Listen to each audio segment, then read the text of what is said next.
Welcome back to Black Pulse. We're talking to Coach Howard Gentry, Sr. Coach, before we left, we said that we'd like to talk about the NCAA regulations, especially Proposition 48. Now, according to some information in the newspaper quite recently, both you and Coach Thomas have declared the implementation of Proposition 48 to be practically devastating to your program. I think that some of the numbers indicate that approximately 5 of 27 students are now having difficult problems in terms of meeting eligibility requirements under this proposition, and that the number might go up as high as 50%. That is approximately 13 out of 27 students. And on the one hand, that's your situation. And on the other hand, across the street at Vanderbilt University, Coach Kramer has declared the proposition to be a standardized, non-manipulative way to maintain integrity in the intercollegiate athletics. I'd like to, since there are some difference from the 2 points of view, I'd like for you to say something about that. Well, Doctor, I'm for integrity. I've always been for integrity, and I feel that certainly the student athlete must be first a student, an athlete second. However, it just so happens that I am black and I have worked with black athletes over the years. I've been associated with college and university since 1939, so it's been a long, long time.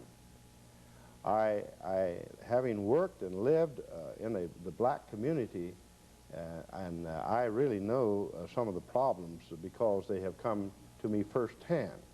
Likewise, Howard C. Gentry, Sr., is a victim of this whole situation, so I talk firsthand.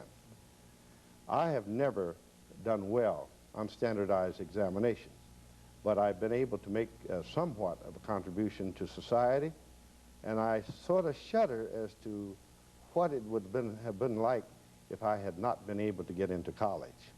So I take it from a personal point of view. Now, I don't mind seeing the 2-point, and even the 2-point on the core. That means that the athlete must be just a little better than the average student that comes into school. Just like a person coming in on other academic type scholarships, he has to score a little higher, because we are expecting a little more from that person.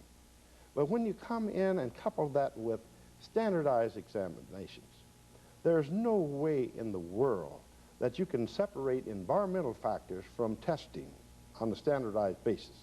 I do not think you can do it. The tests are not made for people in the lower economic and culturally deprived conditions, and when you start testing a person on a so-called upper middle or upper middle class type of an existence, you can't help but bring in environment, and therefore that kid will not score as high.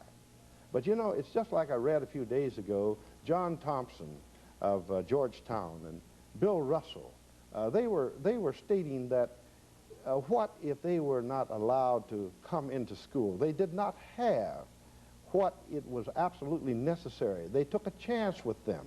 They took them into college. They were talking about their children.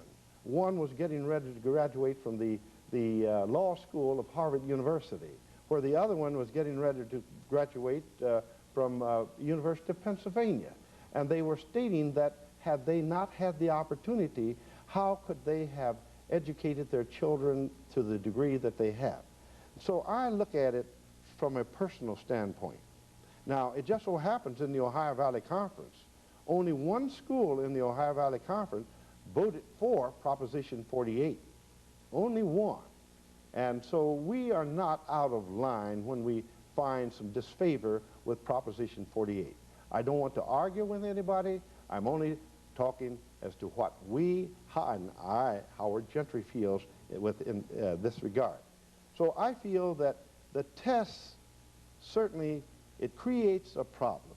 And when you say that the child must have 700 or a 15 on the 700 on the SAT or a 15 on the ACT, or he must have also then say he must have a 15, or he or she must have a 15 on the ACT, this becomes very, very difficult, and coupled with the 2-point on the core.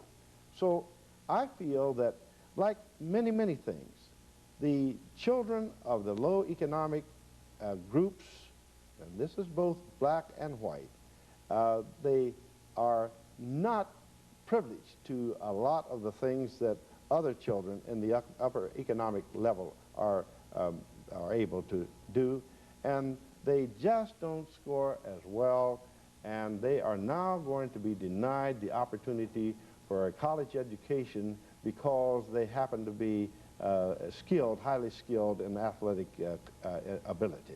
Coach, as a matter of fact,